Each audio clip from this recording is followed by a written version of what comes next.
Hi, I'm Greg from Paradise Lost. You've produced Ascension yourself. How did wearing both the guitarist and producer hats shape this record differently from past albums? It was remarkably similar Yeah. because over the last few records, I've kind of done most of it, a lot of it anyway. Mm. Uh, the producer, he's not, producers these days are not really like producers of yore, of like the 70s, 80s, early 90s, or whatever, where they kind of got involved in the song structures, the songwriting. There was shitloads of pre-production. For the last however long, it's been more like you're just asking someone to find a sound that you've got in your head. Yeah. And over, I don't know how many of the last few years, I've known how to get that anyway, Yeah. So it's like, it was just taking a person out of the mix, really. The only difference being it's a bit more work, and there's a bit more responsibility on your shoulders because, you know, if it's wrong, people can come to you and say, you fucked up, But apart from the workload, not that much of a difference. Yeah. And I guess it totally makes sense as well for someone in the band to produce the album. You've already got a clear sense of how things sort of should sound like, I suppose. Yeah, and I mean, again, last few albums, most of the guitar parts and things like that, or keyboard parts or backing vocals, things like that, um, have been done in demo stages and just end up getting used on the album. Yeah. So it wasn't a great stretch, and yeah, I mean, I've had my own studio for quite a few years, and it's nice to have the time to spend to do all everything how you want it to be done. But it's a double-edged sword because you can kind of disappear down a rabbit hole and end up chasing your tail and come back to the initial idea after months of messing around. Yeah. So with this one, like about 3 years ago, I had half the album written and I just scrapped it all because I wasn't feeling it. Oh, wow. Took a year out and then felt inspired again, so started again, and this time around it worked.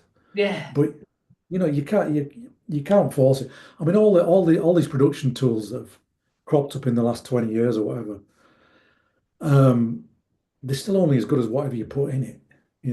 So we still have to have the ideas and uh, the spark there to make something. Yeah, definitely. And do you find producing your own music makes you more obsessive over little details, or do you find it liberating to have that control?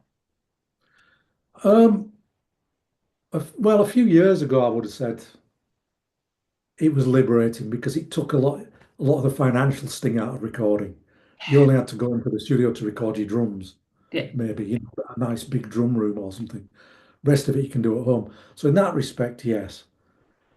But like I said, I think people can get too anal about it. And music, I mean metal music especially, the music that was supposed to scare your grandparents, that was supposed to be so rebellious, is now more sanitized than pop yeah, music. Pop music is more daring. So it's kind of weird that it's gone like that. And I think the reason it has is because everyone's chasing perfection, so everyone sounds the same, and it's yeah, all on a volume level. It all has the same similar sounds, and the problem with that is you get rid of all the character, and character stems from imperfections. yeah, So bands back in the day, the reason they all sounded so different is because they were limited by budget, what the guitar pedal was, what the guitar was, yeah, uh, your circumstances where you grew up. You didn't have lots of external influences hitting you, lots of different factors. And I think it's just with modern day metal production, it's become everyone's almost copying each other, and it just sounds very safe. yeah, And it's hard to break that actually, because people don't want to hear things that aren't safe, or perfect, as it were. Yeah. But on this record, I really tried my best to get some character in there. For Yeah. instance, with the rhythm guitar sound and the lead guitar sounds, I did the opposite of what most metal producers are doing now. They're trying to get rid of all this mid honk, this boxiness in the guitars. And I like that. Yeah. I like it sounding like it's been mic'd from the back or something. It's Yeah. so yeah, I tried to get in there. I don't know how successful it was. I guess time will tell, but the intention was there. Yeah. Well, to me, it's successful. I've heard it all and I love it. Oh, thank you very much. Thank you. Of course. And did you find that creating this album felt more like you were creating it, especially in regards to playing it live? Like, does it sound like more like, how am I trying to say, like an album that would translate well live? Um, I would say for the most part it is. I mean, with all our records, we do a certain amount of songs where we think, oh, this will be great to play live. Yeah. And then other ones that become more of a studio thing, where it's more about the atmosphere. You think, oh, this would be good to listen to on headphones and get lost in. It's escapism. It's something that paints a picture in your mind. So it just depends on the song. I don't think as an album it's any different live. Well, maybe there's a couple of songs that are kind of more up tempo, um, that would whip you up in an audience up in a live situation, which is kind of unusual for us in a way because we do like our slow stuff. In fact, my favorite song on the album is the slowest song. It Yeah. usually is called Salvation. Um, so I say, yeah, I mean, when I started getting this album together, the core of it, I thought I really want this to sound like a autumn winter Christmassy album, Yeah. and, and that's kind of what it's shaped into almost. Yeah, yeah, definitely. I get that from listening to it as well. There's definitely, you guys have balanced that. There is still some slight heaviness there, but you've definitely balanced it with that harmonizing, more melodic. Yeah. Well, it's Yeah, getting the catchy points across. I mean, a good example of that is the opening track, "Serpent on the Cross." Is There's a recurring melody in that. That's what is it now? Well, weirdly, I can't remember it right now. But it started off as a vocal thing. I was messing around doing vocal lines. yeah. Um, I came up with that, and I said to Nick, our singer, I said, "Can you try this out over this riff?" And he said, "Oh, it's going to sound better on your guitar." That. So I did it on guitar, and he was right, and it just worked that way. Oh, wow. So we kind of throw things backwards and forwards, melody wise, and it's all about that earworm. Yeah, So, so the structures are very important. The dynamics are very important because if everything's heavy, nothing's heavy. yeah, Um, so we try and do all that, but we always try and and this comes from listening to a lot of film soundtracks in my youth, I think. There's always a recurring theme that pulls you back into this. Even if the music totally changes, you've got this recurring little melody that comes back and draws you back to the main point. yeah, yeah. And do you ever feel pressure to top a previous album? Or is it more about exploring what feels authentic in the moment? I don't feel like we need to top artistically Yeah, other albums because each album's different. We've always tried to, when we come to write an album, think, right, forget everything else. What would we do if we were a new band now? And do that. Um, but I think from a people that surround us, management, record label, maybe even some fans, have certain expectations. Um, and it's on them, yeah, unfortunately, not on us. We do our thing. If it doesn't resonate, then that's just the way it is. yeah. No, definitely. Good answer. I think you're so right. You're creating music for yourself then as well. And obviously, your fans in that as well, but for yourself and what feels right for you guys. Well, it's actually not for the fans at all. Yeah. Um, you can't think like that. I don't believe you can think like that because if you do, you'll just end up repeating yourself or doing something that's a parody of yourself, Yeah. and that's something we've always been very aware of, even from when we were like first record, Yeah. um, is treading this fine line because what we do is kind of pompous in a way.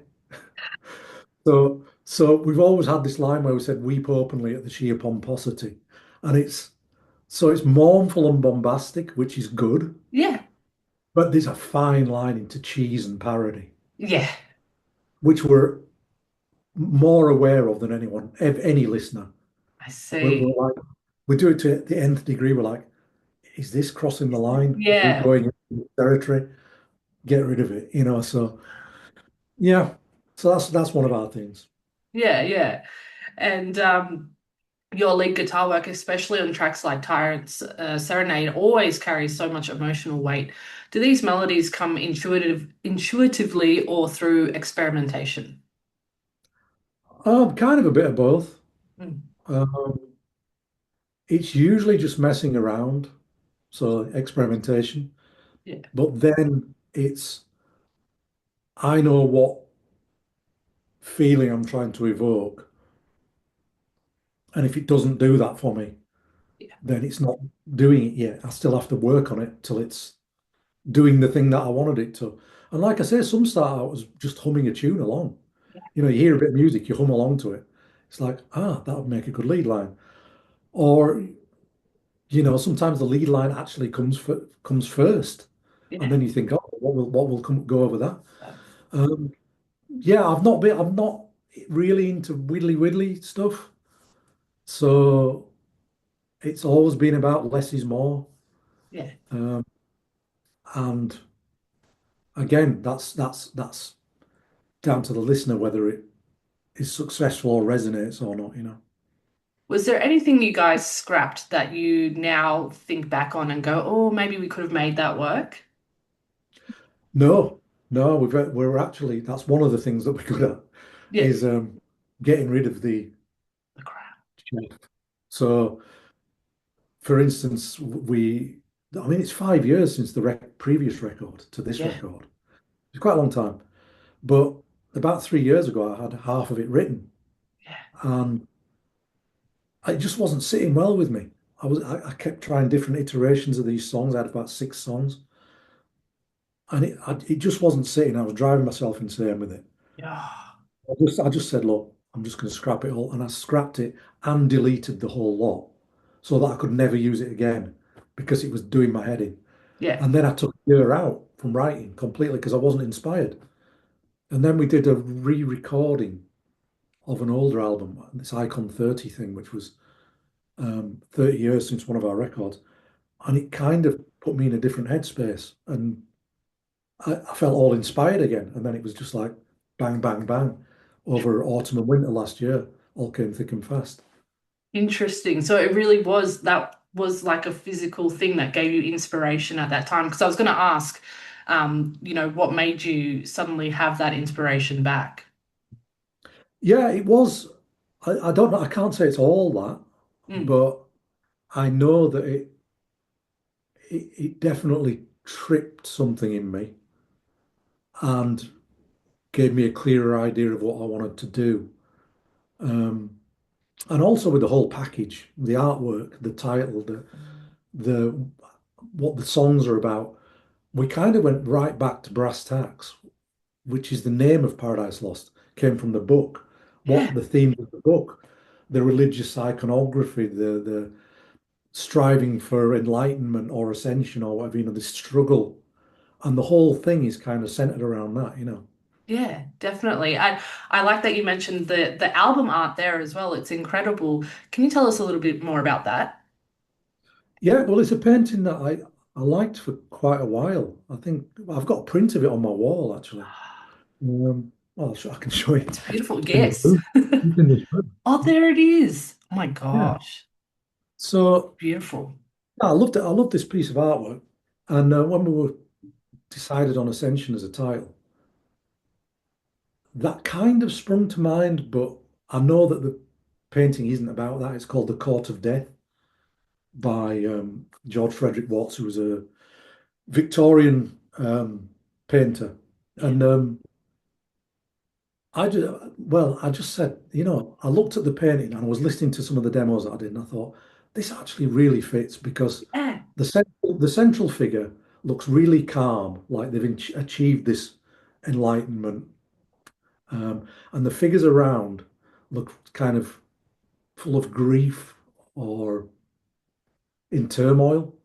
And that kind of rings true with the album, Yeah. with the theme of the album, and also the colours, to be a bit little more base. The colours, the Baroque reds and greens and golds were just this Christmassy feel that I Yeah. wanted for the album. And yeah, so I got in touch with a girl at our management office, Vicky, and I said, look, this is the image. I really like this image. I don't know if we'll be able to get rights to anything. She said I was actually at the Watts Gallery about 3 weeks ago on holiday. She sent me a picture of her like this in front of the painting. No And way. the original is fucking huge. Huge. It's massive hanging from a ceiling. And Gee. um, and she said, I know who to call. So she called and it was really smooth. Usually Oh, we have trouble getting artwork together and packages, but yeah. it just everything clicked into place. So Wow. we were really pleased with that. Yeah, that's crazy. That's awesome. And it does, it fits so well. And kind of leads me into my next question as well, actually, which we have spoken about a bit, but the new album has moments of stillness and reflection alongside heaviness. How important is that contrast to your songwriting and songs? Well, I think it's important in general, Yeah, um, any band to have light and shade, because if everything's heavy, nothing's heavy. yeah, It's all just on a level. Um, so it's important for that. I think it's extra important for us because we're trying to evoke imagery. It's escapism. yeah. So, I mean, a lot of people like this, but a lot of people aren't. When I listen to music, I think of it in visual terms. So where someone would say, "Oh, that's really heavy," I will think, "Oh, well, it sounds more like a storm coming over the horizon or something." Yeah, Things like that. So I try and do that when we're making music. So to do that, you have to have light strokes with the heavy strokes, yeah, and it makes all everything more dramatic and everything more effective when you do that. yeah. If you have these real somber, low key parts, and then you have this Shoot. into battle almost type thing. Yeah, Well, I mean, the first single, "The Sounds Like the Grave," is exactly that. It sounds bombastic, almost like warlike at times, yeah, and that's why Nick wrote the song about the rise and fall of empires and war. You know, so yeah. um, so yeah, it's very important to us, but in general, I think to listen to music, you need that light and shade. Yeah, yeah. No, you're definitely right. I think if songs, like you were saying, are just say heavy for the sake of being heavy, it gets like not repetitive, but too consistent, and there's no balance. Yeah, I mean, stuff like that has its place, but usually just Mm, for a time. Like, yeah, oh, I really feel like hearing a Napalm Death song, or I really feel like hearing a Motorhead song, or whatever. that's true. It has its place, but I think for pure escapism, because our music Yeah. it's not meant to be um, about a certain time and place or challenging anyone's perception of any issues. Hmm. It's escapism. It's to take you away somewhere, and you know, there you go. Yeah. And the band has always embraced evolution. Is there anything you haven't tried yet that you'd still like to explore musically? Um, I always like to. I mean, I think we've done a lot of stuff Yeah, within the realms of what music I like, which is just the darker side of music. It can be anything as long as it's dark. yeah, It can be traditional folk music. It can be classical music. It can be goth music. It can be electronic music. It can be heavy, but it has to be dark, sad, yeah, somber, you know. And I've done lots of stuff in different styles covering that type of stuff. And these days I have like different outlets. Back in the day, I used to put it all into Paradise Lost, which sometimes worked, sometimes didn't, depending on who listened to it. I don't have any regrets with that, but these days I have kind of, we did a project called Host, which is more the electronic side, goth electronic side, and then I have a thing called Strigoi that's like kind of horrific and unsettling, and then it kind of clears the woods for the trees, so you can see, I can see the core of Paradise Lost in the middle of all this, Yeah. you know. Um, so I have a healthy balance, I think, these days. Yeah, yeah. And you've seen Gothic and doom metal trends come and go. What do you think has helped Paradise Lost remain so timeless through it all? Um, well, it depends on the time you're talking about because we've had our period of ups and downs, where your music doesn't, it's not as relevant in a certain time, or maybe it comes a little bit too early or a bit too late for that period. Yeah, But I think doing our own thing has helped, not being part of a crew like a lot of the American bands are. yeah. Uh, we kind of, I mean, years ago we used to do festivals. I remember doing a festival, Dynamo Festival in Holland, actually. And there was loads of American bands there. It was around a time when funk metal came in. Okay, yep. And Strange. all these bands are high-fiving each other backstage and whooping. And I saw an interview afterwards, and someone asked one of these guys, and they said, "Oh, Paradise Lost, isn't that English band who just sits in a circle in a corner talking to themselves?" And it's true. We're kind of very insular. We're just Yeah, at the side observing, studiously. We don't really get yeah, involved in all of that. So yeah, I think doing our own thing was a big part of it. Not being part of too much of any scene. yeah, Um, and I can't. The rest of it is down to the fans, I guess, whether they dig it or not. yeah. Funk metal. I'm trying to think of funk metal band. That sounds awful. Let me think. At the time, it was Dog Eat Dog. Um, a few bands went funk. They were Yeah, meant to put a bit of funk element into it. yeah. It was sort of early to mid 90s. It was about 94, 95, that era. Lots of bands went down that route, and then shortly afterwards, the new metal thing hit. You know, Yeah, yeah. exactly. Yeah. And as after so many years as a band, do you ever get sick of playing certain songs or a certain song? Uh, in general, there's a few where you just go, yeah, we're a bit tired of playing this or we're a bit tired of playing that. But then you can play it on a night at a show, and the whole audience are loving it, and then you completely forget that you were sick of That was playing it because you're yeah, so into it with the audience that you're actually liking it. But yeah, I mean, there's songs that become part of your staple thing that were popular, and 80% of the audience would be annoyed if you didn't play it. play well, yeah, So there's the odd song that makes you think, oh no, not that again. But then when you play it, yeah, certain nights it goes down a storm and you're like, why was I questioning this?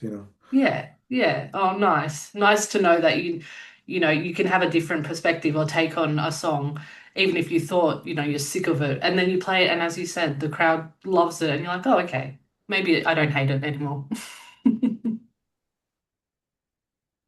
Yeah, yeah, true. Yeah, it's one of them things that you have to be in the mood for it, don't you?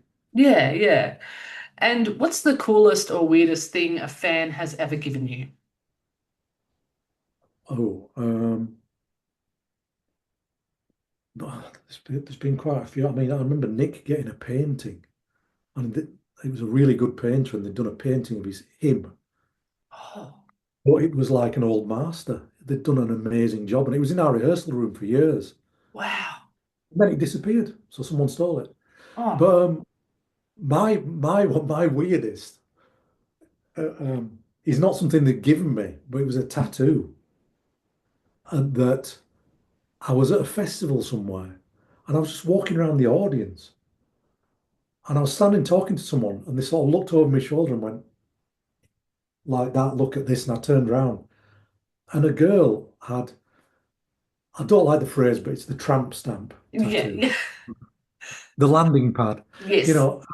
Yeah, but it was my face, Oh, but I had devil's horns. oh, that's cool. I have no idea why. There was no reference for it. I've never, Hell Devil's Hall. Yeah. yeah, kind of strange. And I just thought, wow, that's weird. Some guy's got to look at that. You know? Oh, that's pretty cool though. I mean, I guess it would have been weird if it was my Well, own. Yeah. in my head, I was thinking maybe she had a picture of me done and then Yeah. regretted it. Thought she'd turn it into a devil or something. No. Beautiful. And are there any plans to tour Ascension in Australia that you know of? Plans, yeah, best made plans. Mhm. I know it's ongoing at the minute. I know they're talking to promoters. Um, and I know that they're roughly trying to pencil it in for early next year Wow. sometime. So Nice. hopefully it's going to come off. Beautiful. It's as of course you'll talk to lots of people in bands. It's getting increasingly tough because of logistics of Yes. where who do you pass the cost on to and Yeah. things like that. Uh, you have to with Australia being kind of far removed from everywhere else, you have to tie it in with places on the way to make it viable. So Yeah. yeah, we're fingers crossed that we should. I mean, they iron something out and we get there early next year, Yes. hopefully.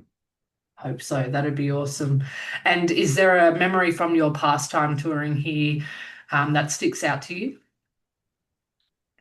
Yeah, there's a lot actually. I remember touring there with Cathedral once, and we had just it was all fun. It was all mental every night. Really weird. Um, I can't think of one particular incident there. That's all right. Uh, no, there was lots of stuff. It's mainly stuff I can't talk about because That's fair enough. I'd get cancelled these days probably for Yes. talking about just crazy antics. We'll put it down to that, Yeah. At the time, we were all in the prime, and you know, we had endless amounts of energy and drink and drug fueled, and things go on, and Yeah. Sounds like a But lot of fun. yeah, it was great. But I actually really enjoyed it. I remember the first time I came, and I was like, "This is the best parts of England and the best parts of America together." It really is. Um, And then over the years, I've come back and I've gone to different places, and I've realised that I like some places and not others. Some Yes. are too high and hot for me. Some are more leafy and green and a bit nicer for temperature for me and things like that. Because Yeah. I'm from Northern England. It's heat doesn't mix well with me. No, I don't blame you. It's funny you say that because I've never been to the UK, but I really want to get over there. And I sometimes picture like there's areas in Australia, obviously, as you know, that do remind me of what I think like England especially would look like with its greenery and rolling hills. But then obviously we have the contrast of like desert that wouldn't look a thing like the UK. Oh yeah, no, there's definitely bits that remind me of the UK. I mean, but if you come to the UK, basically don't go to London. Everyone goes to London, and it's like the worst place to go. Yeah. There's lots of other places to go. Go to the Lake District, or there's lots of areas that you can go to that are Definitely. more traditional. What you think of a picture book from England from the Victorian times. There's Yeah. lots of places like that. Yeah, my dad grew up in Oxfordshire and actually Oh, oh, doesn't like yeah. London either. Like he's like it's too busy and packed and it's gross. Yeah, I mean Oxford is gorgeous. It's similar to York. I live near Oh, York. York, yeah. Very similar area where it's like battlements from Roman times, Yeah. and then big cathedrals and things like that. It's yeah, it's very nice. Beautiful, beautiful. And finally, last question. Misery is still at the heart of Paradise Lost sound. Why do you think dark music remains so powerful and strangely comforting for so many listeners? Because it's evocative. It's many times over the years I've been asked, why do you like this music? Doesn't it make you miserable? It's like, no. If I listen to some really dark music, it makes me very, very happy. It's Yeah. evocative music. It makes you feel something. It tugs at your heartstrings. Gives you the shivers. Happy music doesn't do that for me Yeah. at all. Yeah. You know, it's fortunate for me that it's a side thing as well, that it's not a mainstream thing because I don't think I'd like it if it was a mainstream thing. Yeah. Any of this, I like the fact that 90% of the population just like dancing in a field in the sunshine with happy music. Good.